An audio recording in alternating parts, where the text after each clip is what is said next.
You are listening to the Julie Parker Practice Success Podcast, where you discover management insights and strategies for your successful dental practice. There are also interviews with key people in the industry who have advice and services to help you and your team achieve great success. Welcome to this week's episode of the Julie Parker Practice Success Podcast. And this week's episode, I thought I would have the same focus as the latest Lunch and Learn for the club. That's a membership of Julie Parker Practice Success Practices, a whole bunch of practice managers, receptionists, practice owners that get these pearls of wisdom delivered to them on a very regular basis. And they've got access to a whole library of over 100 topics that are covered in all of these Lunch and Learns. And the topic is how to conduct effective staff meetings. Now, staff meetings can mean a variety of different things for different people, all depending upon our past experiences. At one end of the spectrum, we've got ones that don't happen all that regularly. Maybe they start late. You've only got a few minutes to end up speaking. Maybe it's a bit of a blame game, identifying where things went terribly wrong so we can publicly shame people. And sometimes we come up with some great ideas in these staff meetings, but they're never really remembered or acted upon. And so the staff meetings can seem a little bit useless and a bit of a waste of time. All the way through to the other end of the spectrum, where we've got very helpful staff meetings. They happen regularly and topics are always raised that are relevant to everyone, and solutions are always generated as well from these staff meetings. We don't just focus on what needs to be done, we focus on what we're doing great as well. So sometimes we can be talking about successes and wins, and they are a very positive event. Going back to the bad staff meetings, no one wants to turn up to them. Another staff meeting, we're rolling our eyes, we're thinking, what's the point? Or we're actively trying to resist going along to them. But then these really great staff meetings are ones that are inspiring and people are re-energised because of them and more knowledgeable about what's going on around them. And they know exactly what to do in terms of any actions that have been identified within that staff meeting as well. And so we've got this huge range. So today is all about me giving you advice that I've discovered over the years of how I see effective team meetings being run. So let's go straight into identifying what's the purpose of staff meetings anyway. And as I was just explaining, the purpose can be different depending on the practice that you're working for. And it depends on where you choose to have your bias lay with these staff meetings. And so a kind of not as helpful team meeting could have the bias of the reason, the purpose that we're having our team meetings is so we can identify mistakes that are being made. We also have our team meetings to alert team to times where our systems have become broken down. We also have our staff meetings just to tell the team of new or revised actions that they are to take in the future. So it's very much a telling, this is what you'll be, and directive, this is what you'll be doing in the future. However, it can be very helpful to shift the bias, to be more inclusive, inspiring, positive. And what that looks like is this. We have our staff meetings here to discuss better ways of achieving success. We have our staff meetings here to brainstorm fresh ideas to deliver better patient experiences. We have team meetings or staff meetings at our practice to build clarity and unity around goals of the practice. Quite a difference between the two. One side is really focusing on the negative, the mistakes, the times that the systems have broken down, and saying that the practice manager or the owner have identified what to do in the future, so we're just going to tell the team members what to do. And then the other side is, as I say, far more inclusive, far more inspiring, and will achieve a greater level of success for your practice. So the benefits of staff meetings, and I want to talk about the benefits because every now and again I do come across practices that say, no, we don't have staff meetings because we manage all the issues as the month rolls by. However, that is going from that old way of thinking about staff meetings where all we do is talk about what goes wrong in the practice. And there are a whole series of additional benefits to staff meetings that your practice can enjoy even though you may be managing very effectively all the little things that happen along the way throughout the month anyway. I'm going to list a series of benefits that will hopefully inspire you to still have and still be committed to having staff meetings, because there's a whole range of different things that your practice can enjoy. Number one, it helps ensure the team is aligned. One of the trickiest things is to make sure we're all moving together in a unified fashion towards the one common goal. That one common goal is highly relevant to the practice owner and quite often the practice manager as well, depending on how closely together they work. However, for the rest of the team, it's not as compelling, not as relevant, simply because they're not the owners. It doesn't need to be. You know, we've got different areas of focus when we're an employer over an employee. So these regular communications, these regular opportunities to remind everybody what the goals are, to remind everybody the reason why we're trying to achieve these goals, can help to align the team and maintain that high sense of engagement. Number two benefit is it strengthens the relationships between team members and team cohesion as well. When we're in the daily operation of a dental surgery, quite often we don't get the chance to interact with each other in any other way other than a very busy, project-oriented, task-oriented way. When we are gathered together as a team, it puts us in a position where we are rolling out a different form of communication. We are rolling out communication in the sense of we speak in a way that's trying to be quite clear. We are not interrupting others. We are listening intently to what others say. We are showing respect. We are joking along and being friendly with one another. We're cheering each other on as well. And so there's a whole different range of communication happening in a team meeting or a staff meeting that doesn't normally happen in the general operation of the day. And so it can help to strengthen your team as well. A third benefit is the sharing of information and the encouragement of discussion. This is kind of the logistical reason why we do meet together. We need to have a forum where we can all share information. The leaders of the organisation can say, oh, these are the areas that we need to discuss and find solutions for. But it also is a forum where we can encourage discussion around that too and start to encourage team members to share their thoughts, insights, ideas, experiences, solutions that they see for this particular topic that we've raised. And so it is a forum for that as well. Another enormous benefit for your staff meetings. A fourth benefit is the exchange of feedback about projects and ideas.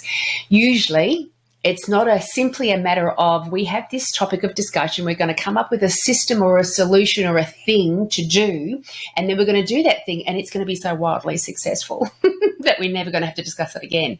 No, that's often not the case.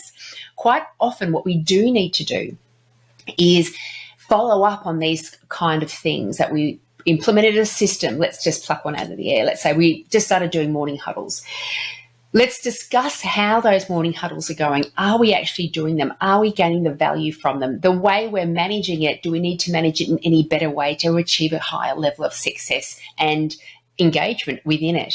And so the team meetings are a lovely opportunity to reflect back what's been going on and get any feedback about these sort of projects from your team members and any further ideas about how to make them more successful. A fifth benefit of staff meetings is to showcase leadership and also motivate your team members as well.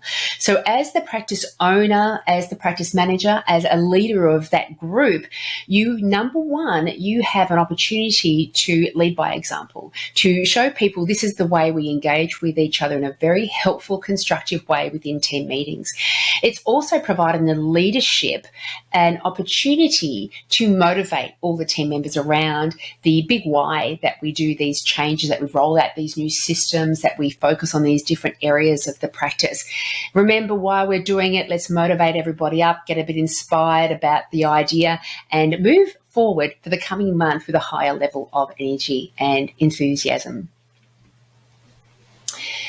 Now, when you are the practice manager or the practice owner, or quite often it's the practice receptionist or the senior dental nurse that are activating these meetings and are the kind of the driving force behind these meetings, we want to be able to structure these meetings, these staff meetings, in a way that are very, very positive and beneficial to the team members themselves. And so the management intention, the mindset we have when we're constructing how we're going to do staff meetings in our particular practice, is going to be important. And number one, we always want to think, okay, one of our intentions, one of our personal goals with these staff meetings is to make sure they're informative. And so we're going to select the information that we share. We're not going to be sharing 100 things at every staff meetings, but we do want to inform everybody of relevant happenings and goings on within the practice itself. So we do want them to be informative. We also definitely want them to be inclusive. It's a common thing to be in a dental practice and they have a staff meeting and it's one person speaking at everybody else and everybody else doesn't seem to be interacting. And that's not really a fault on either side, because the owners, who are usually the ones speaking at everybody, they also say, why don't people interact and participate in this meeting in a bit of more of a lively fashion? And so it's about setting up the right expectations around that. And so if you, as the manager of these staff meetings, as the implementer, the driving force behind these staff meetings, if you have the intention to construct the structure around them in such a way that it's very inclusive, that will help that process.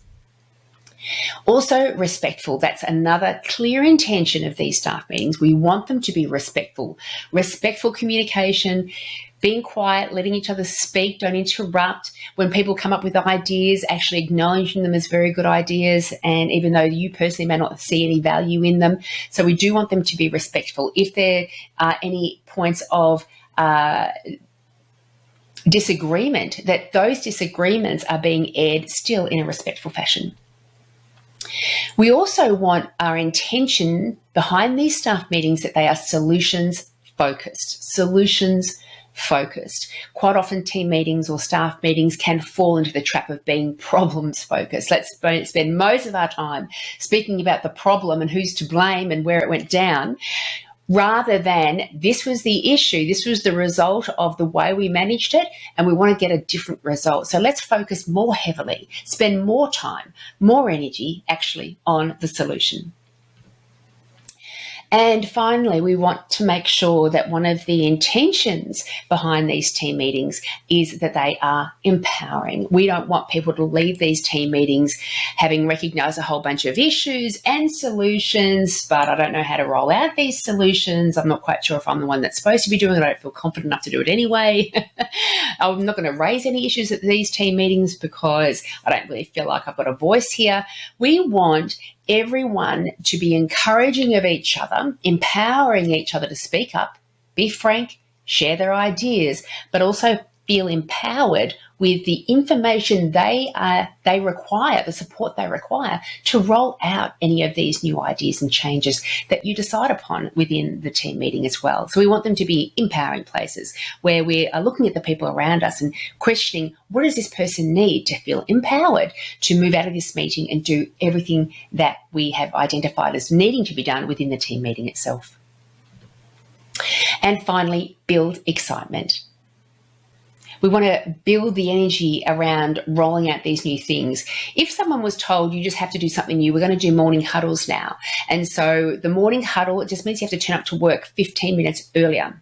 Then that's going to be a bit of a drag on everybody. However, if you say within one of your team meetings, one of the solutions we have decided upon to ensure that we have a more efficient running day, a more productive running day, and that we're far happier turning up to work every day because everything is smooth running, everything is under control that can be under control. And we can see all of these enormous benefits around implementing the process of a morning huddle into our day. And that also requires us to turn up to work a few minutes earlier to make sure that we can implement this as a new system. Let's build the excitement. Let's build up what that future looks like when we're doing this new thing that we're going to, all the value we're going to enjoy, and build the excitement up so the new things that are being adopted within the practice are coming with a high level of energy. And so we can build quite a bit of excitement within these team meetings as well. How do we make time for these team meetings? Everyone is busy all the time, and there's always patients to be seen. Even when we allocate some time aside for a team meeting, it ends up being gobbled up by another patient emergency that raises up in priority in our appointment book. And so how do we actually make time for staff meetings? Number one, I always suggest, because it is difficult to add on an additional hour to a week for a team meeting, because quite often people are rostered on for specific hours. And if someone's rostered on for a full-time 38-hour week, then it creates dramas when we're doing an additional hour. So we don't want to create a bookkeeping nightmare or a rostering nightmare. And because we're saying just once a month, let's incorporate it into the lunch break and pay staff for that lunch break. And so we are going to be rolling out a team meeting while we're all snacking away on our lunch, because we are required to be working during that hour because a staff meeting is working. Then we're going to pay everyone for that time as well. So hopefully majority of your team members will be quite happy with that scenario. And it's certainly been the case when I've gone into so many different practices. Incorporating staff meetings into lunch breaks and paying them for that time, I haven't actually come across much resistance around that whatsoever. And people often prefer that than staying back a bit later in the day for a staff meeting that's been locked on to the end of the day. As I said, monthly. Monthly is a really good timing for team meetings. Sometimes we have practices that have half-hour meetings every week. I'm all for it. I think the longest to run without a team meeting would be a month. So if you want to do half hours every week, go nuts. But monthly, at the very least, I think is a very good way of making sure you are maintaining that momentum of effective communication, task management that you've identified. We're going to do all these actions in between our team meetings. We need reminders about that. How are we going with that? And there's enough stuff happening in a dental surgery that once a month is a good idea. If you were doing it anything longer, like once every 3 months, you'd have to put longer aside because you're going to have so many agenda items to try to get through. Number 3, the next thing to do is make sure you pre-schedule these slots. Don't book in this month's staff meeting this month because there won't be any time left in your schedule. Hopefully you've got enough patients where there's so many patients that you won't have enough times left for your staff meeting. So these are the sort of things that you book these out months and months in advance. Like do the whole year now in front of you, and then every quarter make sure you're constantly scheduling more and more in each month afterwards. So pre-schedule all of your team meeting times out in your schedule. Make sure they're at least 60 minutes in length. And there's a couple of reasons around this. 60 minutes is a very good allocation of time to make sure you've got the time to have everyone share what's going on. If you've got a really big team, you may need longer than that. If you've got an ultra small team, just the receptionist, the nurse and the dentist, maybe you want to shorten that time down. But I often find that 60 minutes in length is a really good allocation of time because remember, we want to do more than just raise issues. We want to talk about solutions, brainstorm different ideas. And you'll see in the agenda later on what's included, what I suggest you include in your staff meeting. And because of that as well, I think 60 minutes is a pretty good allocation of time at the very least. Put aside 90 minutes though. It's a 60-minute staff meeting, but we're putting aside 90 minutes. And this is because quite often if your book has got patients all the way through to 12 o'clock and lunch is from 12 to 1, and then you've got your first patient starting in at 1 o'clock again, what happens? What's going to always happen? Do all the clinical team get out of that surgery and jump into lunch right on 12 o'clock? No way. The patient leaves at 12 if you're running right on time. And then the dental assistant has to break down the surgery, do the steri, set the surgery up for the first patient in the afternoon. That all takes at least 15 minutes to do that. The other thing that will happen if you have your staff meeting start right on 12 o'clock is it's happening during the lunch break. So people need to get themselves a cup of tea, a cup of coffee, a cup of soup, a sandwich, heat up the meal from the leftovers from the night before for lunch. They've got to get themselves prepared for lunch. They also might want to check their phones, check in with the kids or something like that just before the staff meeting as well. And so we need at least a 15-minute flow period before the staff meeting officially starts to allow for all these sort of things to happen. Then we have our 60 minutes for the staff meeting itself, but then we need another flow period of 15 minutes as well, just in case we need that time. In some situations, your staff room will be large enough to conduct the staff meeting in there, but in some situations, it has to be in the waiting room. Now, if you were having a 12 to 1 staff meeting and your next patient was at 1 o'clock, You'll all be sitting around in the waiting room if that patient just happened to turn up 5 or 10 minutes early. And that's a good thing if they turn up a bit early to their appointment times. We don't mind that at all. So we don't want to make them feel uncomfortable for doing so or feel like, oh my gosh, I think I've done the wrong thing by turning up on time. Oh gosh, I'll never turn up early again. That's obviously the wrong thing to do. No, we want to make sure that we can wind up our team meeting and clear out the waiting room. So if the patient does turn up 5 or 10 minutes earlier, they come in as normal, usual operations, and they can sit there in the waiting rooms quite comfortably. The other reason why the 15-minute flow period is once you finish your team meeting, you don't jump straight back into surgery again. No, you have to put all your dishes away, you have to change into your uniform again, put your scrubs back on, open up the surgery, make sure everything's all set in readiness for that next patient as well. So putting aside 90 minutes for a 60-minute staff meeting is a great way of making sure that you're going to have enough time for your staff meeting without making everyone feel harassed and rushed around. The other thing to make sure of is that you are placing the team meeting as a high priority. So again, the inclination will be, we've got an emergency patient, we need to find some time in the book somewhere. Let's use up the staff meeting time. Do your best not to do that. If instead of a staff meeting, there was a patient booked in that spot instead, you wouldn't be saying we need to fit this emergency patient in, let's move this other patient out the spot. No. So just pretend in your mind that these staff meeting allocations within your schedule are just as important as a patient. It's just like having a patient booked in there. It's a no-go zone when we're trying to squeeze other things into the schedule. So keep it as a high priority. Attendance is one of the challenges of determining how we're going to roll these staff meetings out. When can we do it? We don't have a day where everyone's here on the same day. How do we encourage all the team members to turn up? Number one, select a day that most staff are available.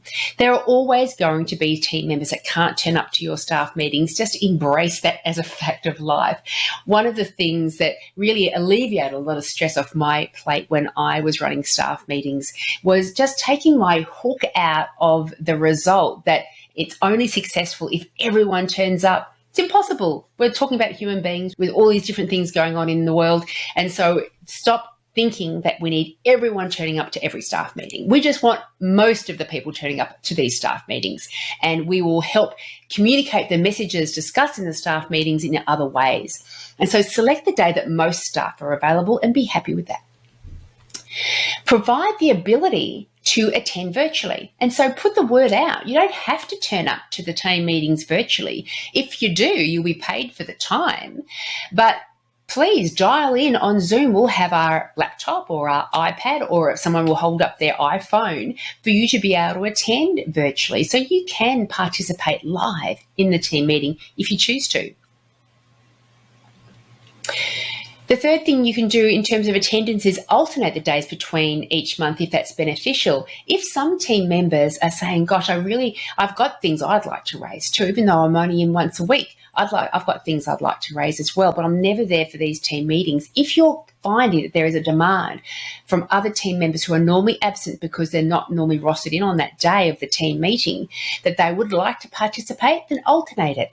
January's, March's and other odd-numbered months, they're going to be on Mondays. The team meetings will be on Mondays. And February, April and even-numbered months, they're going to be on Fridays instead. So we do put our reach out to even a broader section of our team base as well.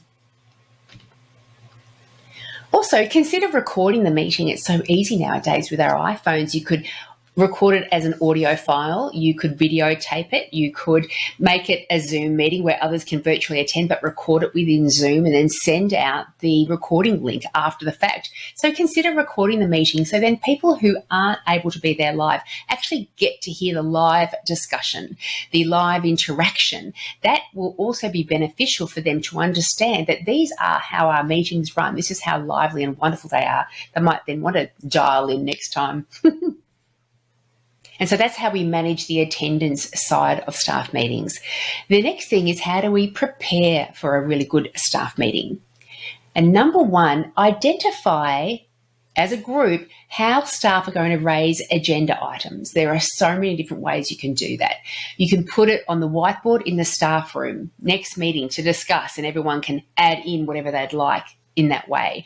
Maybe the receptionist or the practice manager has an online calendar, and so you can just call out to them, can you put this on the next agenda? And they tap into the next staff meeting and make the addition within that, and then that can form part of the agenda that gets printed out on the day of the staff meeting. It might be that you've got a practice manager that says, if you've got anything to discuss, just tell me about it. I'll make my own notation about that, and I'm responsible to bring that up as an agenda item at the next staff meeting.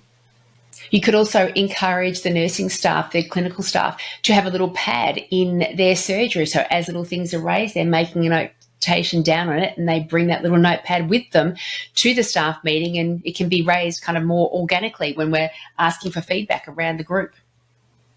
So identify a helpful way within your practice where everyone can actually, to make sure that their particular point of discussion does get raised at the next staff meeting.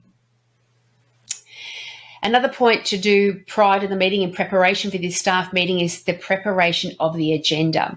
Now, this is where we're actually collating all of these ideas on the one sheet of paper and bringing that to the team meeting, so we know how swiftly we need to get through some items, because there might be 6 items there to discuss.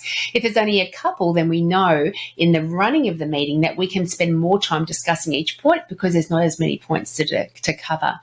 I do suggest just limiting things to 4 to 6 points, because the more points we have, the less engaged we are in all of them as team members. There's just too much discussion going on, too many different things to discuss.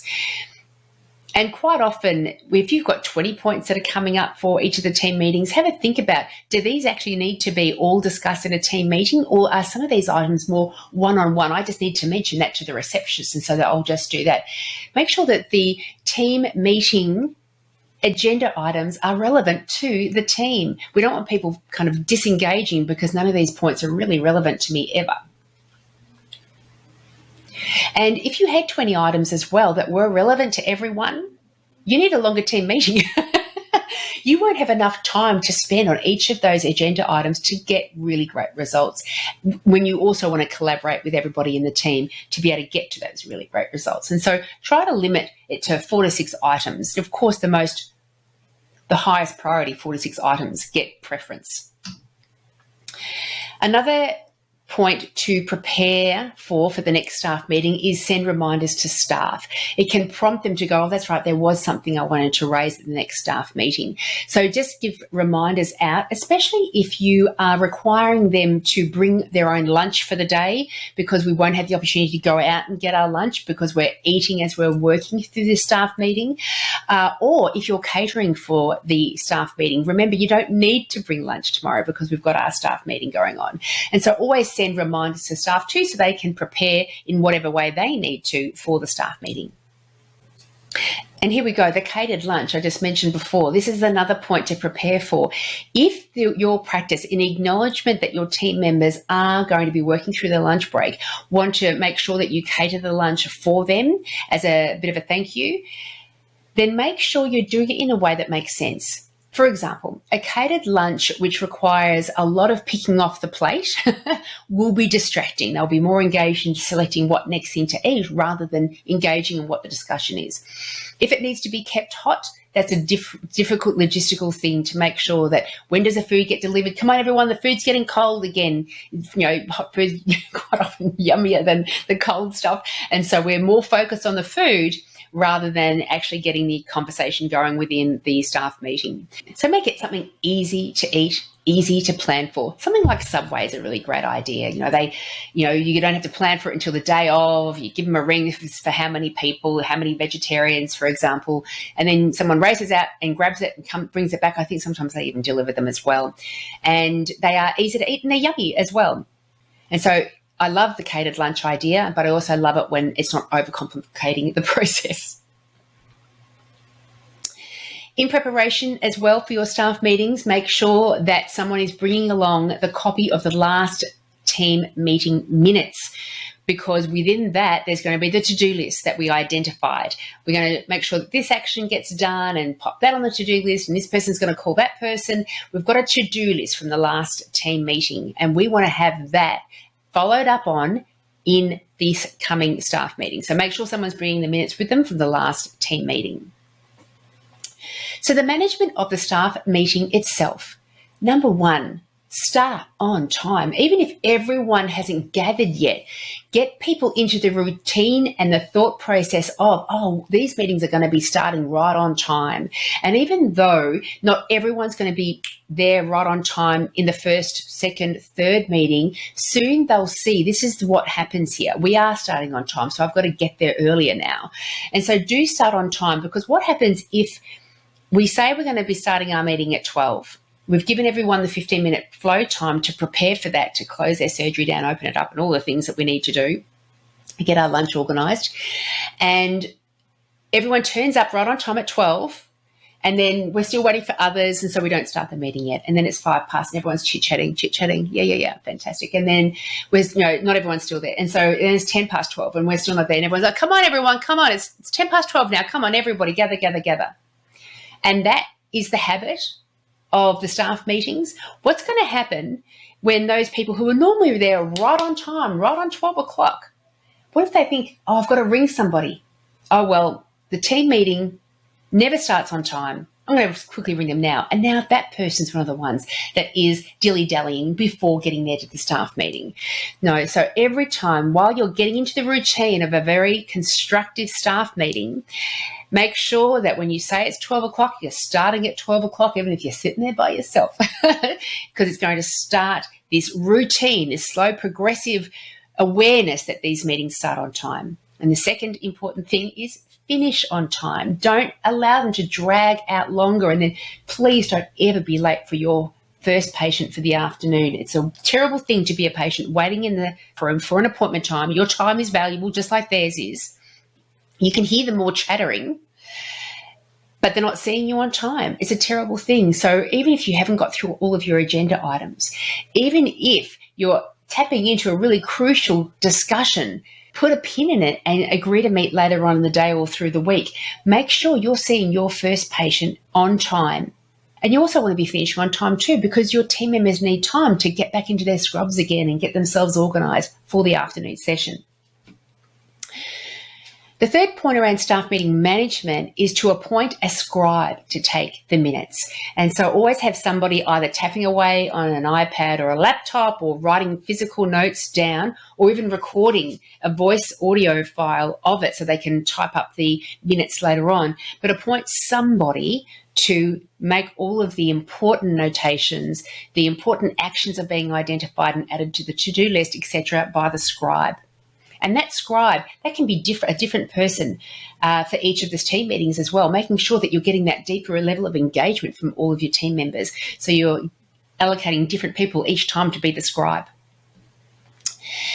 The next point is to make sure that you lead by example within these team meetings. And we mentioned it before, it is a lovely opportunity to lead by example. You know, especially if you haven't been having really effective team meetings, or maybe none at all in your practice, when we start something new, the rest of the team will be looking at the leaders of the organisation of how to behave with these team meetings. And so make sure that you're leading by example. You are turning up right on time, ready for that meeting to start on time. You're really encouraging it to finish on time. When it's your turn to speak, you are being succinct, to the point, not saying all these long, drawn-out stories about the topic that you're raising. You are listening attentively, respectfully when other people are speaking. You're encouraging of other people's interactions, etc. So lead by example, and everyone will start to follow suit.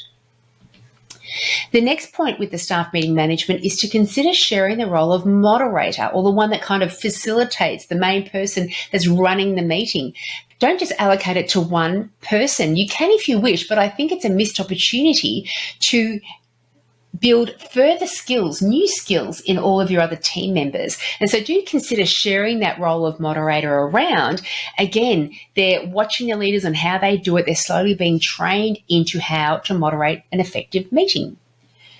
And what does the moderator do rather than just raise up those agenda items, they keep the meeting to time. So they're the ones that saying it's 12 o'clock, we're starting right on time, let's start right now. And they're always saying, we've got 10 minutes left, everyone. Keep that in mind. We're going to be finishing up right on 1 o'clock.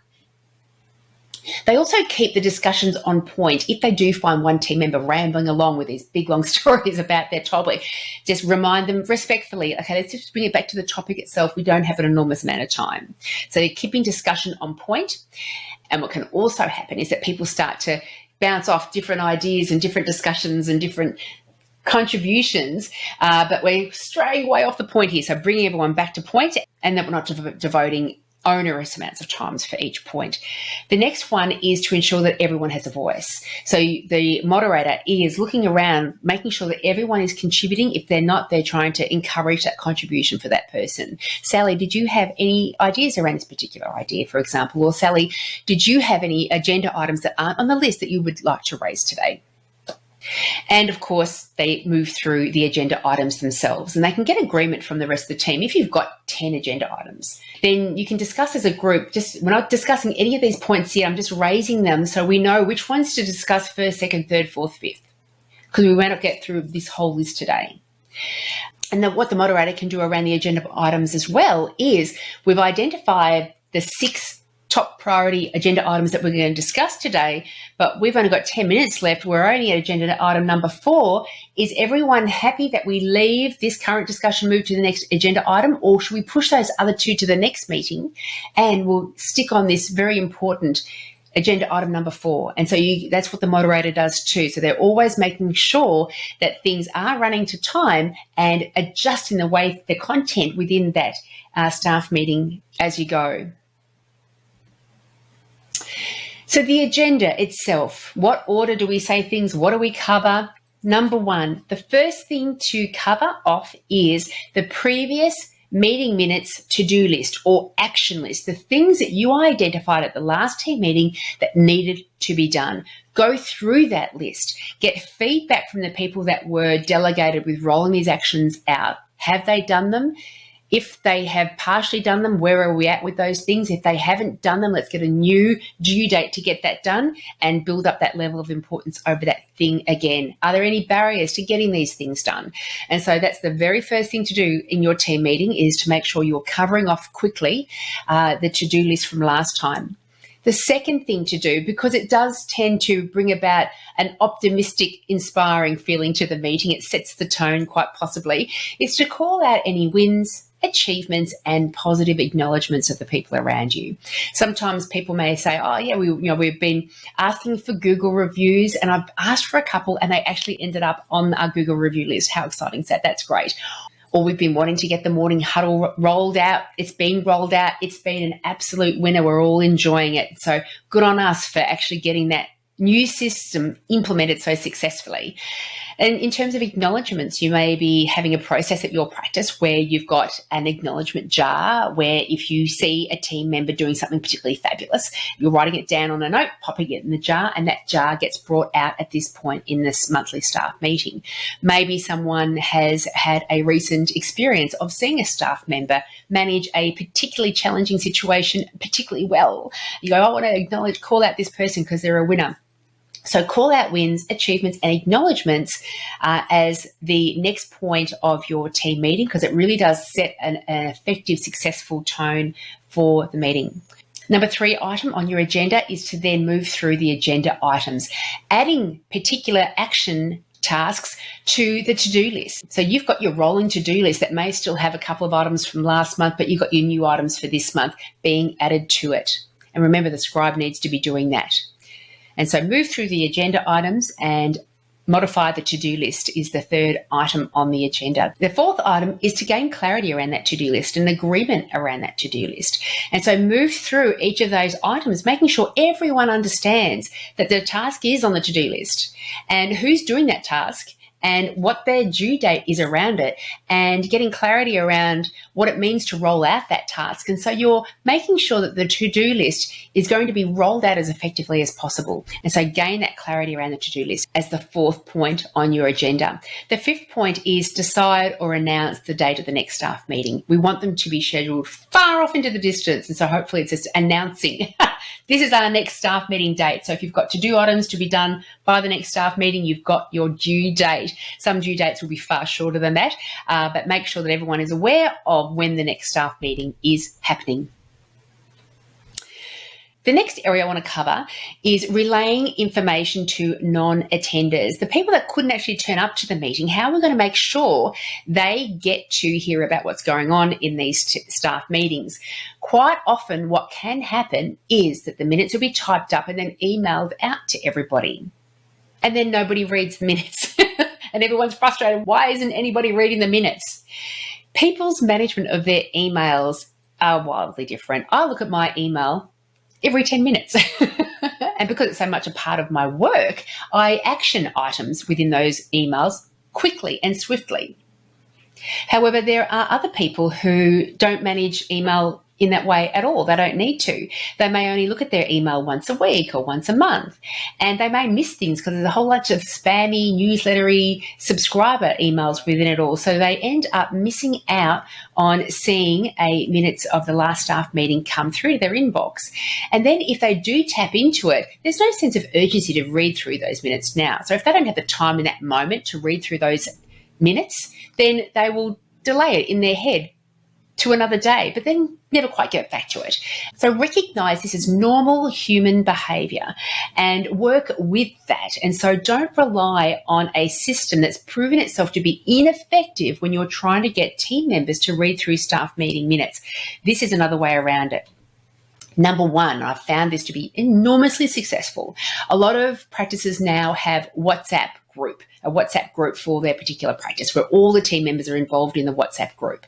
Recording a short video summary, just 1 to 2 minutes, briefly covering off the main important topics that is relevant to everyone and posting that to the WhatsApp group is a very effective way of having everybody in the moment have the time and the opportunity, and it's right there in front of them, to quickly get the important key points that were discussed in that team meeting. The second idea is to print off the minutes to the staff meeting, place them in the staff room, right on the staff room table, where everyone sits around to do the morning huddles, to have a coffee, to have their lunch, to chit-chat, and have a space there. Maybe you want to do a little grid which has everyone's initials there, and then a space for them to sign off or tick off that they were actually in attendance to the meeting, so they don't actually need to read the minutes, and so they can tick themselves off or put a little signature there. Or if they were a non-attender, that they have actually read those team meeting minutes, and then they click off and then they tick off. And so that's a very effective way, because you're catching people in a moment where they've got a couple of minutes to read through something. Even better, they've got the other team members there too. So if they want to gain greater clarity over one particular point, they can ask the others who were at the team meeting, what happened on this point? That's interesting. What do they mean by this? So that's also a very effective way of making sure that non-attenders get a chance to get the content of the staff meeting, get all the messages that were raised. A third idea around how to get these messages across to non-attenders of the staff meeting is to have a 5-minute one-on-one chat with each staff member when they are next in. Now, it seems like this would be time-consuming and onerous, but in action, it has never been that way. And so I think it's a really tremendous idea. You grab the staff member when they've next got an opportunity, you've got the staff meeting minutes possibly sitting already on the staff room table, and you just step through them quickly and make sure if they have any questions, you make sure that you've actually gone through with them one-on-one each of these key points. And so I've always found that to be pretty successful as well. The last thing I want to cover is how to make sure that we are providing the right environment to make sure all of these to-do list items, all of these action tasks that we've identified need to get done, actually get done. We don't want to fall into that trap of every team meeting. The first thing we do is remind ourselves of all the things that we should have done that we never did. So we want to create the environment for success. And how do we do that? Number one, the morning huddle is so great when it comes to providing reminders and prompts, keeping all of these things both important and urgent in team members' minds. The morning huddle is so effective at doing that. And so the morning huddle, as you know it, normally you're covering off who's coming in today, what materials do we need, what processes are we going, are the OPGs attached, are people taking their antibiotic cover, all of the things for the daily operation are covered in the morning huddle. A wonderful thing to have at every morning huddle is a focus. What are we focusing on today, or this week, or this month, or this quarter? Some things, if you're changing, for example, the team dynamics, the way the team actually interact with each other, that might be a daily focus for a series of months before everyone slowly is aligned with this new way of functioning and behaving with one another.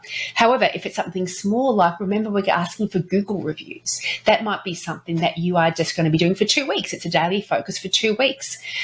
But with your items on your action list, on your to-do list that you've got for your staff meeting, list them in your morning huddle as part of the daily focus. Remember, Sally, you were going to do this, and receptionist, you were going to do that. Boss, you were going to double check the fee list. So add them to the morning huddle as gentle, friendly prompts and reminders to make sure that these items remain both important and urgent in team members' minds. Morning huddle can be super effective at that. If you don't have the morning huddle to do that, then you can then rely on WhatsApp messages. If you wish, you do need to delegate that as a task to somebody, making sure that we're tapping that out or doing a quick video. The quick video could just be, or the message could just be, remember what your to-do list items are. Do you have anything on the to-do list to get done by the next staff meeting? And a third way is quite often within the dental software, you've got all the practitioner appointment columns within the schedule, and you'll have one that's called admin or miscellaneous or reception, and that's where you can also add reminders for all of these action items, just to make sure we are appearing in people's brains again over and over and over again, because we need those reminders. We all need those reminders in order to get these sort of things done. Otherwise, we all go back into our usual routine that didn't include doing that new thing. So recognise what people do need, what kind of support they do need, and create the environment for success. Don't just allow an environment for failure, but create the environment for success. And also the whiteboard. Use the whiteboard to do little reminders as well. Not everyone always reads the whiteboards, depending on how it's used, but the whiteboard, if that's an action-packed place where you've got your shopping list for the practice as well, you could also have the to-do list there also. So if you move through your staff meetings, arranging the structure, the preparation, the agenda, the follow-up, like I've just described, I assure you, you're going to get enormous value from your staff meetings. And practice makes perfect as well. If you have not done staff meetings before and your team don't see any value in it, then allow them the time to have a few staff meetings run very well under their belt, and they'll start having far more faith and trust in them and gaining that great value from them as well. We always want them to be upbeat, friendly, encouraging. So do try to avoid that old style of staff meeting where it's just telling people off and speaking at people rather than having them be involved in all of the solutions and brainstorming different ideas of making the dental practice even more effective than what it already is. Good luck with your staff meetings. If you would like any assistance at all, please do let me know. If you enjoyed today's podcast, then you should come along and join the club. The club is a whole library of lunch and learns with new lunch and learns being produced all the time that help your dental team gain greater success in your systems, in your team behaviours, in your patient management, in your patient engagement, in their treatment plans. They are usually around half an hour in length, and so team members can sit down, be paid for their lunch break, eat lunch while they're being inspired and delivered all of these insights and strategies that can be implemented so you all achieve greater levels of success. Also, Amina and I, my buddy from Dental Management Expertise, have a company, Dental Business Mastery, together. and our flagship online 1-year course for dental practice managers and dental practice owners to learn how to very successfully manage your dental practice is available. Head over to dentalbusinessmastery.com.au to find out more information, and has information about any other courses that we've got available. Also, make sure you do jump onto my website, julieparkerpracticesuccess.com.au, and you will see a whole load of free information. There are articles, the blog, downloads, templates, a whole load of things that are designed to help you overcome any specific challenge that you've got going on in your practice at the moment. If you have any suggestions of topics or guests that I can have on the podcast, please let me know. Thanks for listening.